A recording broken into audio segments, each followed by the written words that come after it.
It's never fun having to talk about games that I didn't like and having to list all of the specific reasons why I didn't like that particular game. It's hard for me because obviously I don't want to hurt anybody's feelings, and a lot of time and effort went into all of these games. You know, somebody took the time, a group of people really took the time to make and produce these particular games. However, having said that, I am a board game reviewer and I play lots of games that I love, but there also are inevitably games that I play that some people might like, but for me, they didn't quite hit as well as I was hoping that they would. Hello everybody, welcome back to the channel today. My name is Carly and today we're going to be showcasing 3 games or 3 titles that I played recently that just didn't quite make the mark for me. I still want to be able to share and chat about these games that I played and kind of express to you why they didn't work for me. However, just because some games don't work for me doesn't mean that they won't work for you.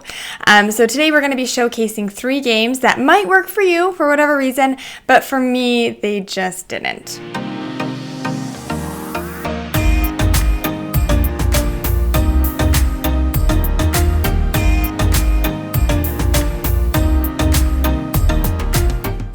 There are 3 games that we're going to be talking about today. I'm not really going to be showcasing these or talking about them in any order. I'm just going to kind of pull from this small little stack I have here. So, the first game that is on this list is Mercurial. Mercurial. I think that's how you pronounce it. Good Games Publishing was kind enough to send this over for us to review and kind of chat about on the channel, and it's kind of been sitting on my shelf for a while because I have very mixed opinions of this game. It is one that I am immediately drawn to. I feel like it's one that I should love, and when they sent it to me, I was so excited because it seemed like it was a game that was right up my alley. So let's kind of get into what you're actually kind of doing in this game. I know this game is compared a lot to Century Spice Road, and it definitely looks and kind of has similar mechanisms to that game. It's primarily a dice manipulation game, so you have dice that you will be manipulating, basically trying to get different cosmic powers or elemental powers, and then you will be spending those dice on spells or potentially getting cards in your hand that help alter that dice, right? So you'll be spending those dice on spells, which then hopefully you can cast enough spells to be able to get what is it called? It's like heroics. Yeah, heroic deeds. When I first saw the picture of a layout of this game, of it all on the table with all these beautiful cards with honestly just incredible artwork, along with that theming of, you're manipulating your dice, you're trying to get more elemental power to cast spells to be able to accomplish or gain these heroic deeds that are at the top of the table. Everything about this game, I was totally 110% here for. And I just knew, I looked at it and I was like, I just know that that's going to be a game for me. I know it. So I was really excited about it. And then I broke open the game and I started learning it. And, I'm going to go ahead and open this up to pull out the rule book so I can explain a little bit better. I think the biggest letdown for me was how this seems just like it can be a very simple, streamlined, straightforward game, and it felt like they threw in a lot of stuff to make it more complicated than it needed to be. Lots of little kind of minor, tiny rules or minor tiny things that were thrown in that I was like, this just shouldn't even be here in the first place. It would make it a stronger game if it wasn't.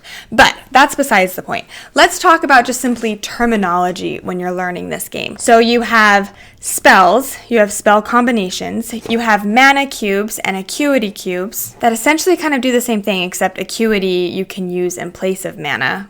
I think that's how it goes. There's also ether flow signals, artifact alteration cards, misstrewn tokens. There are starter alteration cards, class alteration cards, skill alteration cards, and then artifact alteration cards. And I think those terms in and of themselves, if they were explained correctly, it might have made it easier to kind of go through the rule book.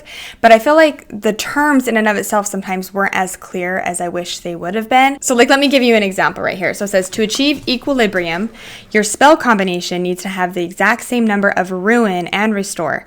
When this happens, each point of ruin and restore combine to form 1 unit of mist. Based on the amount of mist generated, your spell combination gains the effect written on the equilibrium board. Okay, so you have equilibrium and your spell combinations. If they have the same number of the ruin and restore, then you generate mist. And then it's just and it's like, okay, then miss, like what's missed? And then in this other example, it says you resolve your link spells, then you calculate ruin and restore, then you resolve your enchantment spells, and then you determine your ruin. Like there's just so many different terms that it just felt really overwhelming. So honestly, I think the amount of terms and the way that the rule book was laid out really bogged this game down for me a lot. And it really took my enjoyment out of learning it because there were so many little things that you had to remember. I don't feel like the icons were intuitive at all. And there were a lot of icons, way more than I thought that there would be in a game like this, and lots of icons that were really similar to other icons.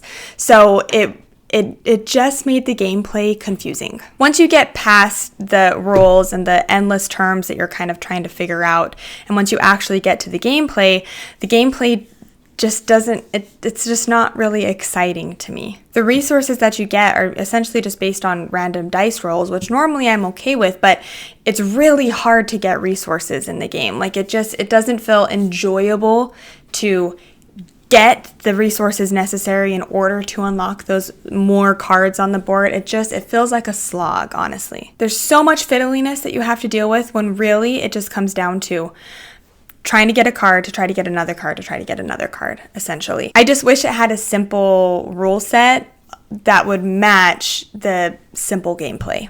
I do love the theming in this game, and I love the artwork, and it does look beautiful on the table. I really want to love so much about this game, but I want it to just be a quicker version and a more streamlined version than it actually is. I think some people will enjoy this game. For me, it was kind of a big disappointment, and it makes me so sad to say that because I really just love so much about the look of the theme, of even the idea, again, like the look of it on the table. There was just a lot that for me felt like it was unnecessarily thrown in. It was unnecessarily complicated for a game of this weight. Out of the games that we're going to be talking about today, I think this is the one that I'm going to be ranking the lowest, and I'm so sad to give it the score. But like when I think I never want to play this again. If somebody were to like really beg me, like this is their favorite game and they really wanted to play this game with me, I would be willing to sit down and play with them if they were willing to, remind me of the icons and all the little like hedge case stuff. I honestly, like how I feel about this game is a 4. Like I don't know. I have no desire to play it again, unfortunately. I really wanted to like it. And I don't want it to sound like I'm harping on it because I do think some people will enjoy this game and will like it. But for me, if I want to be putting this amount of thinkiness into a game, I want a game that just gives me a lot more than this is giving me. So this next game that we're going to be talking about is I think it's actually the newest game that's on this list today.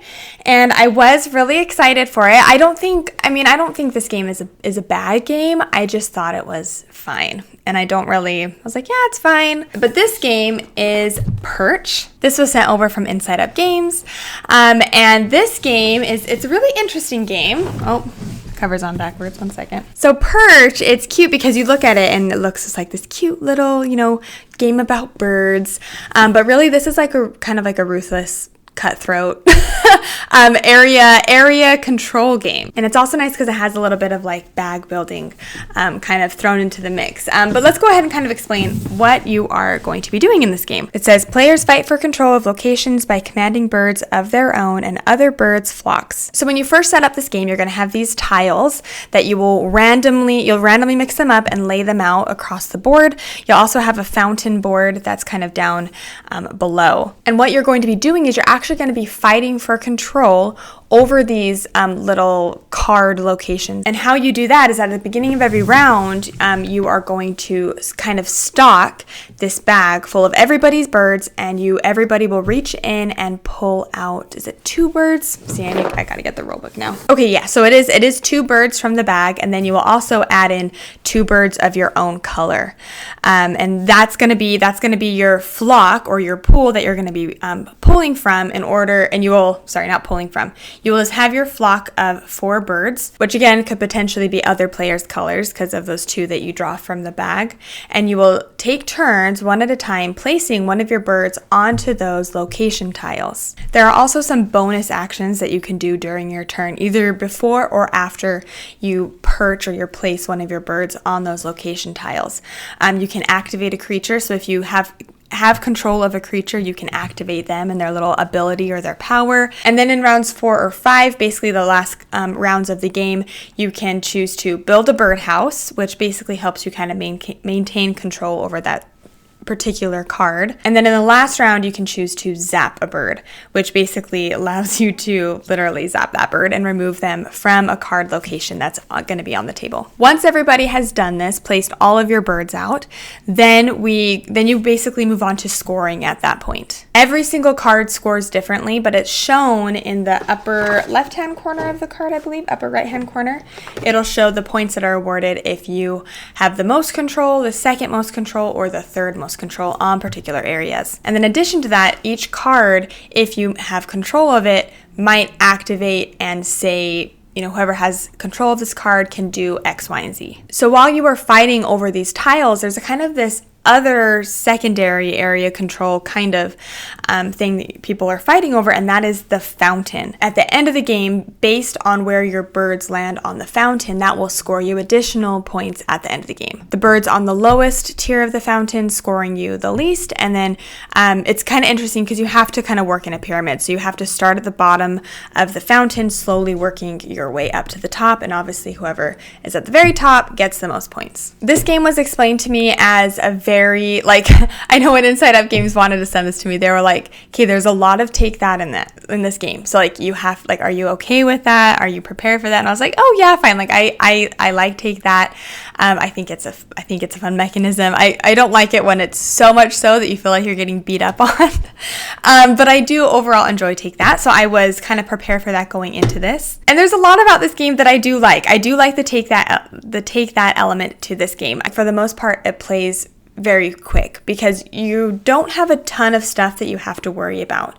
You don't really have to worry about chaining a bunch of crazy actions together because essentially all you're doing on your turn is just placing out a bird. Yes, you need to be strategic with your placing, but I don't think this strategic level doesn't really equate to a lot that you're kind of worrying about or thinking about. There is a lot of take that, so that's something that you do have to be aware of. If you constantly, all game, essentially what you're trying to do is screw over other people. And I would say that you're almost trying to screw over other people more than you're actually trying to set yourself up sometimes. So that totally happens. There are going to be times where you set yourself up perfectly. You're like, there's no way, I got this. And then somebody just takes it away from you. So you have to be okay with that. One of my favorite things about gameplay is actually that bag building element, how at the beginning of every round, everybody has to randomly, pull out 2 birds from that bag that's stocked with other people's colors. So you potentially have the ability to place other people's birds, again, for the purpose of trying to screw them over in regards to winning or losing certain territories. And something else that I really liked are the animals that throughout the game you're able to gain or potentially lose control of.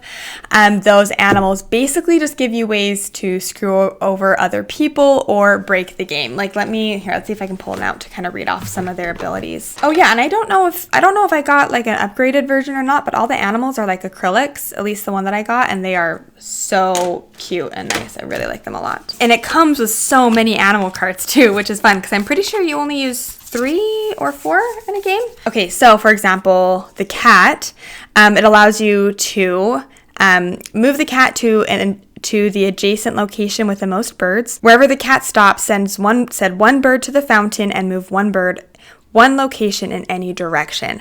So again, if you have control of this cat, you can use this cat to help send your own birds to the fountain or potentially your enemies, wow, that got dark. Your opponents your opponents to the fountain if it's like that lower point, and if they're kind of further down the fountain, hopefully set you up in the future. The owl kind of flies over the board, and wherever the bird lands, it sends birds to different locations. My favorite one is the squirrel. So what the squirrel does is wherever the squirrel lands, you can actually swap a bird from that location, wherever the squirrel lands, from a bird in the fountain. And that's actually what I did. I think that's actually how I won one of the games that I played, is I moved my squirrel, and somebody was at the very top of the fountain, and I was able to swap with my bird, so I was able to get all those points. Everybody's really fighting over these animals the whole game, so they made it really fun. So I know I've talked a lot about what I liked about this game, and I do like a lot about this game. Out of all the ones that I'm talking about today, this is the one that I would probably recommend the most, because I do like it. I do think it's fun. I think what it essentially comes down for me personally is it was fun, but I also felt like it was fine. I don't feel like I need this game, I guess is what I'm saying. For me, it's kind of so chaotic that it feels like I wish I felt like I had more control sometimes, because it honestly, anything can change on everybody's turn. The entire board could change. So because it was so chaotic and crazy, I just felt like I lacked a little bit of that control that I like with area control games. It's also one where you kind of have a really big target on your back if you are ahead. I mean, everybody's just going to focus in on whoever's in the lead, obviously. For whatever reason, it kind of felt weird to me that a couple of the things you can do, because you have bonus actions, 3 bonus actions that you can do in the game, but 2 of those 3 bonus actions you actually can't even do until the last couple of rounds. One of them you can't even do until the last round. So it felt weird that it was listed as a bonus action when really it's not, when almost all of the game you can't even use it. That just kind of felt weird to me. But I do like how it comes with so many different tiles, and every time you set up, you can, kind of switch out the tiles that you're playing with, really kind of change up the board. Again, you can switch that with the animals that you're playing as well. So I think it does have a lot of variety. It's just still, for me, it just kind of felt like it was lacking something. I walked away from the handful of games of this I played. I'm like, yeah, that was good. I enjoyed it. But I also don't know if I will feel drawn to come back to it. And the little birds are so cute because you literally stack them on top of each other. I don't even think I talked about that. But you literally stack them, so you just have these little stacks of birds, and they're just so cute. All right, so coming into an official rating for Perch, I would give Perch a 6, maybe a 6.5. Where am I at? Where would I be at this game?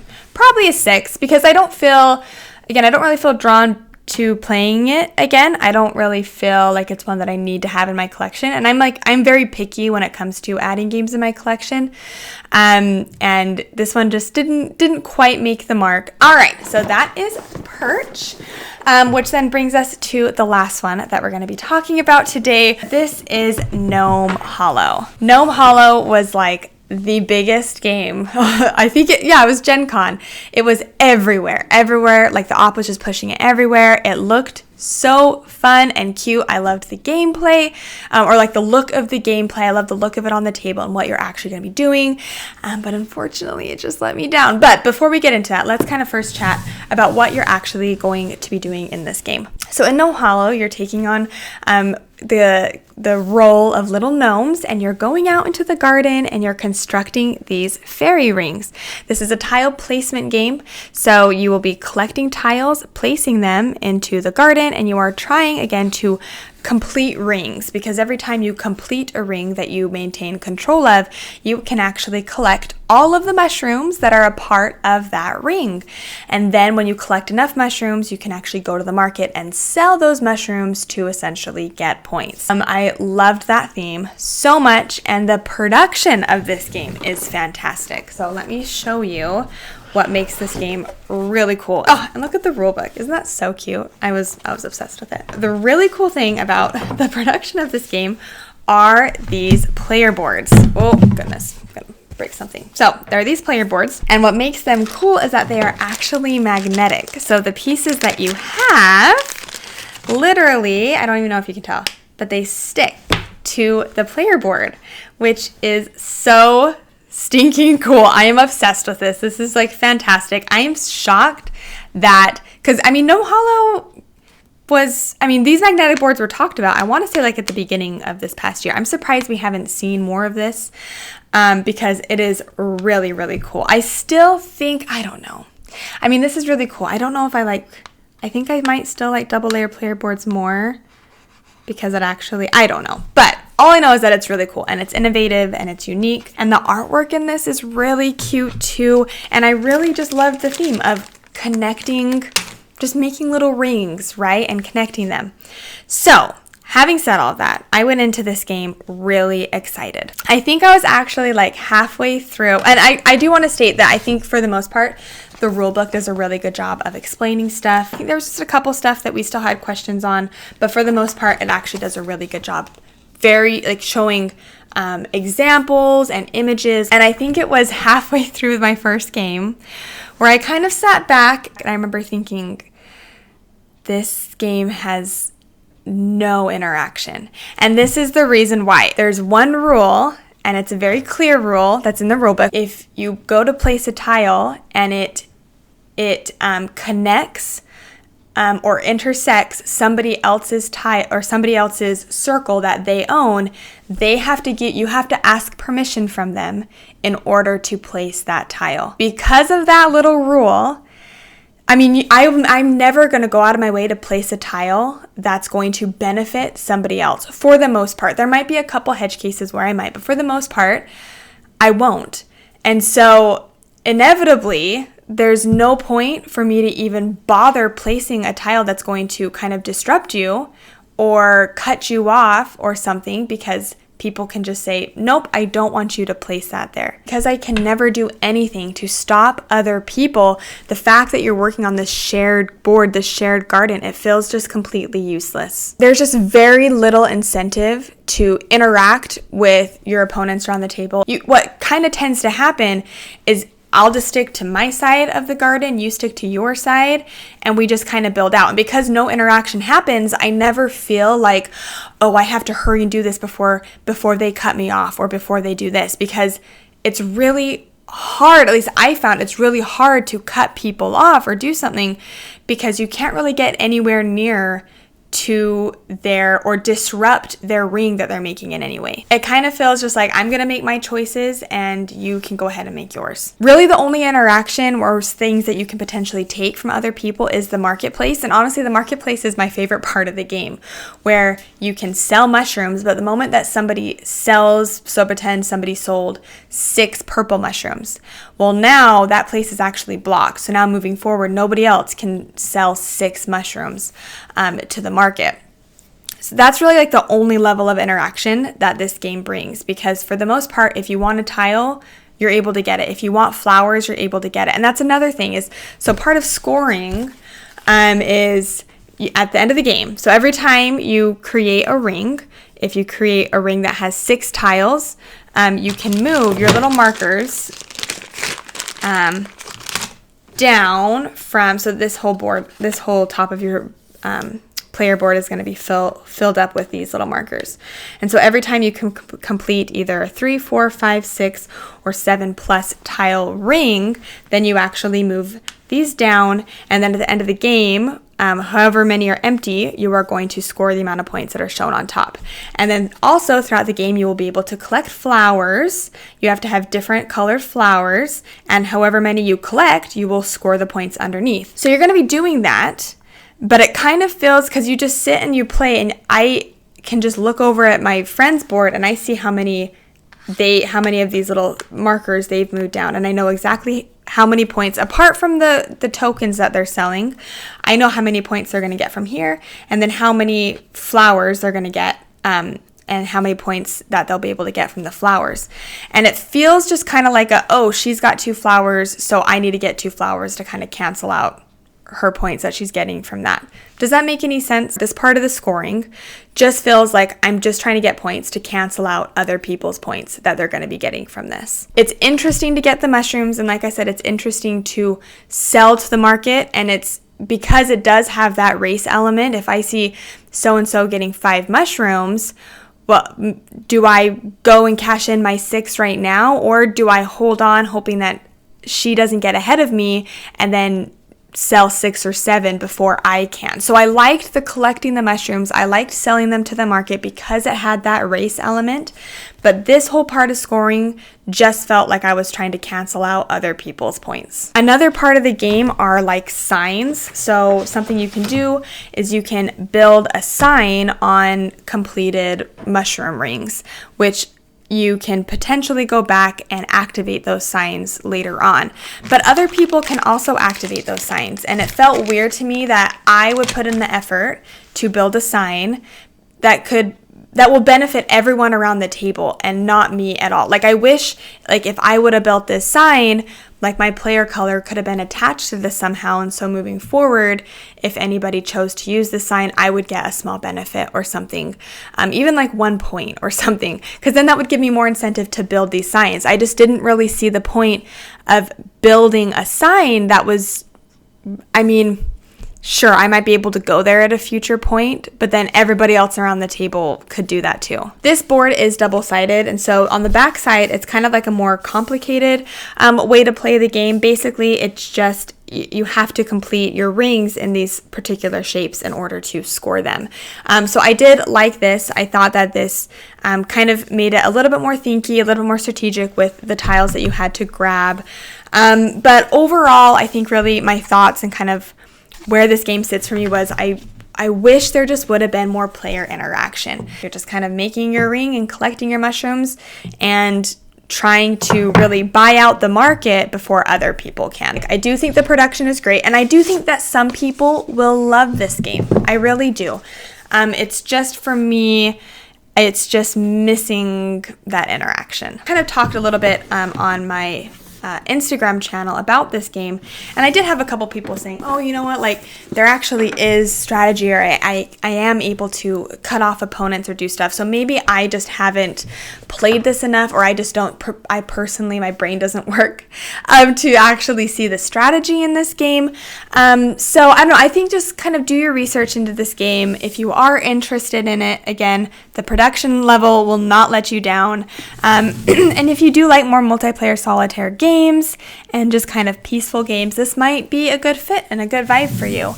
Coming into my rating though, I'm going to be giving Gnome Hollow a 5 out of 10. Wanted to like this game so much. It's just kind of lacking that it factor for me right now. Alright, so here are 3 games that just didn't quite work for me. Again, these games might be a great game for you. It might be a really great fit. Again, I think my favorite one on the table is Perch. If you are interested in any of these games, I do fully recommend you going and looking at other reviews, other people's thought processes.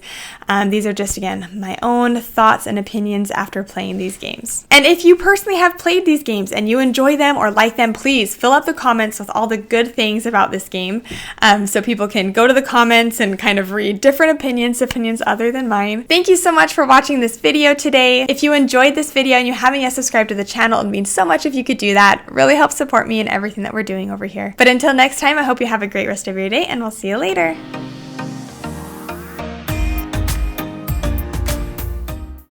Guys, I knocked out my tooth. Say you got it pulled out. I got it pulled out at the dentist. Yep, you did, huh? Yes.